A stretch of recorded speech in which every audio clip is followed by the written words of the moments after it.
YCP అన్నట్టుగానే అమరావతి మునిగిపోయింది.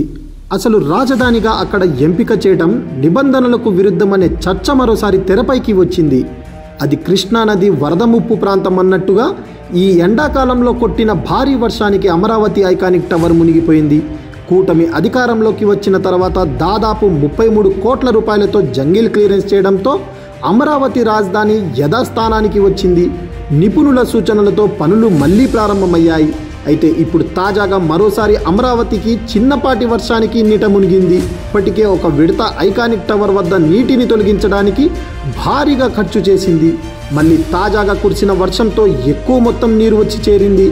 ఇక ఇలా వర్షం పడుతూ ఉంటే ఈ నిర్మాణ పనులు ఎప్పుడు స్టార్ట్ చేస్తారు అనే ప్రశ్నలు తలెత్తుతున్నాయి. ఏదేమైనా వైసీపీ ఇవన్నీ ఆలోచించి అమరావతిపై శ్రద్ధ పెట్టలేదనే టాక్ వినిపిస్తుంది. మొత్తానికి చంద్రబాబు సీఎం అయ్యాక అసలు ఖర్చులు కంటే కొసరు ఖర్చులే ఎక్కువ అయ్యాయని అంటున్నారు రాష్ట్ర ప్రజలు. చూడాలి మరి ఇక ఈ ఐకానిక్ టవర్ పూర్తి అవ్వడానికి ఎన్ని దశాబ్దాలు పడుతుందో. Please subscribe .news.